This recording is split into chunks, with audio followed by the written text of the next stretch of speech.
Sunday Night Football. Atlanta Falcons at the San Francisco 49ers. 8:20. San Francisco by 1.5 here.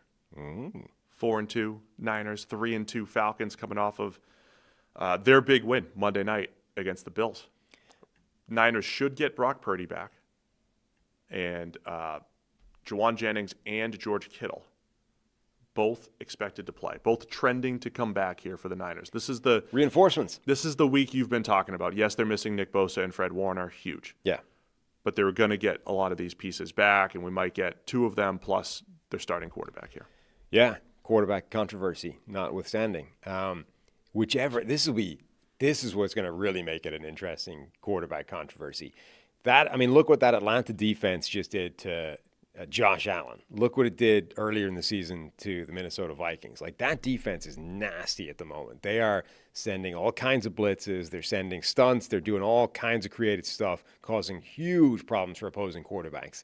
Mac Jones has been tearing it up while Brock Purdy's been nursing his toe injury. If they put Purdy back into the lineup and he gets murdered by this Atlanta defense, it's just flying around causing chaos. Now we got something cooking. Now the narrative is going to be Mac Jones wouldn't have shat the bed like that in primetime. Sunday night game. Everyone's going to see it. It's going to be Mac Jones was like undefeated. Meanwhile, Brock Purdy's over here. First game back looks terrible. It's funny because I think, 2 years ago, right around this time, it was Dallas against San Francisco in San Francisco. Sunday Night Football. We saw Dak's worst game of his season. Part of the reason why he didn't win MVP. He struggled in the big games. Brock Purdy threw like 4 touchdowns. I don't even think he was playing great at the time, but everybody's like, Brock Purdy's superstar. Dak sucks. And 3-1. Whatever happens. 3-1, right? He lost last week to the Bucs. Mac Jones is 3-1, yeah. But, he's won 75% of his games this year, which is what Tom Brady did for his career. So he's basically... It's a good baseline, yeah. Right? That's why the controversy. Controversy, even. He's also played well in that. I'm not saying, he had a couple of plays that went awry, but Mac Jones generally has looked a lot better. I like what Ben Solak was saying. It's like Mac Jones just like hits the top of his drop and lets it rip. Yeah. And there is something he is a perfect fit for that. Like that's the thing that really found a groove is Mac Jones and his anticipation, accurate throws over the middle synced. It meshed with that Shanahan hit the top of your drop. I'm going to have dialed you up a 15-yard dig route and it's open. Hit it. And he has. He's done really well at that. Like he's absolutely in a groove of that part of the offense. And then we've always said, too, there's something about the Shanahan system. McVay does this, too, where they just say, like, they put the onus on them and say, just trust me. Here's the play. Read it out and just go. Just let it rip. And every now and again, like, the play caller gets it wrong, and there's a defender there. And you have some of those ugly interceptions. Jimmy G used to do that all the time, where it's almost on – it's not on Jimmy G, but it's like the play caller saying, trust me, let it go. If they call a better play than me, that's on me. Mac Jones, like we've seen some of that too, right? Just throws it to the defense. I think what Brock Purdy has done to elevate that offense is the outside of structure stuff. Purdy, like we're talking about Baker's scrambling and Mahomes scrambling and Jackson Dart. Purdy has that ability too, where he's got a feel for it. He knows how to just get 8 when they need 7. He brings some of the outside of structure element to it, as well as the anticipation. When Purdy has played this year, though, his middle of the field stuff has been bad. Now, maybe that's what I'm talking about. Maybe that's a Shanahan thing. Like, that's the play caller. But Purdy has had some rough decisions over the middle of the field. He's looked bad this year. He hasn't played that much, but the time he has played, he's looked pretty awful. So, I don't think it's a quarterback controversy yet, but genuinely, if he goes out there, has a terrible game against Atlanta on primetime, it's not an insignificant thing. Like, I do think that starts to become a little bit of a pressure-filled situation because Mac Jones has shown that he can run this offense and look pretty good doing it. Purdy has not played well since getting paid, even if, those are different. Even if each one is a sort of different set of circumstances and, maybe there's justification there, it starts to build a picture. I'll save this. I want to save it for the end of the show, but there's a breaking news that Dolphins-Browns could have 50 to 60 mile an hour wind gusts. I mean, we already said it was going to be. But 50 to 60, that changes. It's going to be so great. 6-3, not 9-6 for that game. 6-3. No, they won't be able to kick a field goal either. That's a 0-0 into overtime game. No. It's that the Browns run the ball 48 times for 350 yards. That's what happens. That's what's going to happen in that game. Hey, guys, real quick. Only 40% of our viewers are actually subscribed, so let's change that. Hit that subscribe button, and now let's get back to the action. Speaking of running the ball, Bijan Robinson on the other side, man, he looks so good. Yeah. By the way, I saw Bills fans talking about this. The very first play of the game the other day, they had Greg Rousseau offsides and Bijan fumbled and lost the ball. Mm-hmm. And they were like, yeah, kind of half joking about this, but that changed the entire game. Like, man, It does make a huge impact. So Bijan did fumble. After the fumble, though, he looked awesome and unstoppable. He's on pace for something like 1,600 rushing yards and over 1,100 receiving yards out of the backfield. So Bijan's looking outstanding. The run game looking really good for Atlanta. I think they had this old school Shanahan. He's on the other side. Old school Shanahan, wide zone. By the time he's getting the handoff, like the whole line is just in sync, and they're 2 yards downfield, and they're displacing defensive linemen, and Bijan's finding that one lane and going. It's looking really smooth there.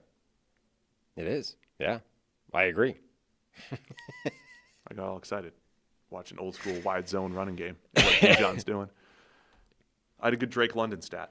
I think it's Mohall in the chat keeps pointing out that Zach Robinson's undefeated on the sideline since they dragged his ass out of the booth, made him coach football like a real man. He's undefeated. I don't know what's better, being on the sideline or being in the booth. But one thing I do know is if things aren't going well in the booth, you change. You go to the sideline. Yeah. If it's not going well in the sideline, put him in the booth. You go to the booth. It is. I mean, it's interesting because theoretically you want eyes on both, right? It's two different things. I've heard coaches talk about, on the sideline you do get more of a feel for how things are going, like what everybody's thinking, it's more that the type of stuff. Yeah, aspect. But you get a better view from the booth, right? Like, obviously, it's basically an all-22 viewpoint at all times. So ideally, you want to have some way of achieving both, and that's why you have the phones on the sideline so you can talk to the guy. But you can't. Like, fundamentally, those are two different people that need to exist in those things. And the question is, like, which one is more important for the play caller to be? Is it better for that guy to have the eye in the sky view, or is it better for that guy to have, like, his finger on the pulse of the sideline? One thing generally I'd love to ask, and we can get him on the show again next year, hopefully. Where are your eyes on a play? Like, there's so many moving parts on a play. I like to watch football and see a play 3 times. Right? Like if I'm really trying to analyze the play, watch it, rewind, and watch the line one time, watch the receivers another time, watch the quarterback another time, whatever it might be, say on a pass play. When you're in real time in a game, how much can you actually take in? And when you're on the sideline, how much can you actually see what the defense is really doing? And see, what the front seven's doing, what the backs do, like what the back seven's doing, and how they're disguising coverages, what coverage they're getting into. One of my questions. What are you seeing differently on the sideline versus up in the booth? But it's true, undefeated since being down there. Mm-hmm. Drake London has 29 catches, 388 yards, 3.63 yards per route run against zone, and a 90% zone rate here. And the 49ers just lost one of the guys that changes the geometry in zones in Fred Warner. Like, all of a sudden, the middle of the field is a much more open target. Oh, for sure. He had I like that geometry changing. Like Luke Kuechly. Kuechly used to just be in places he shouldn't. Right. And Warner, you can call coverages that you shouldn't with a middle backer with that type of range. Yeah. So it just changes the size of the square or circle when you draw it up on a chalkboard. Like, if that guy is in this area, this is a much wider area than you think it is. Yeah. So it's a big game, fun one. Playoff implications here. Serious playoff implications, because I don't know if the Niners are going to be healthy enough to compete with the Rams and the Seahawks. Maybe. Well, they're all problem 4-2. Yeah, the Niners' problem, I think, is that they've lost 2 of their most important players who are not coming back. Like Tampa Bay, San Francisco, there's a bunch of these teams where they've been banged up, but they're going to get healthier. Detroit, and when they get healthier, we're going to talk about them as having the potential to be one of the best teams in the NFL. The 49ers, their ceiling has been lowered incrementally because they've lost 2 important players that are not coming back. And even with returns of Kittle and, Ayuk and Purdy and whoever, if they all come back and they're 100%, that's fine. The offense may still cook, but the defense is just at a lower level than it was when those 2 guys were theoretical participants. So if you think that either team's not going to win the division, and this is a massive wild card spot here. Not that they can't. They're both very much in the division mix. It's early. I'm just saying. Right. Playoff implications here. Sunday Night Football. It's the Falcons. It's the 49ers. Niners are favored by 1.5. Mm-hmm. I'm going with the Falcons. I think they win on the road, cause all kinds of chaos for Brock Purdy, and we create the quarterback controversy storyline. Not created. It's already out there. It's for out people. there. But people jump the gun. Now it becomes a thing. I will also take the Falcons. Harry's going to take the Falcons.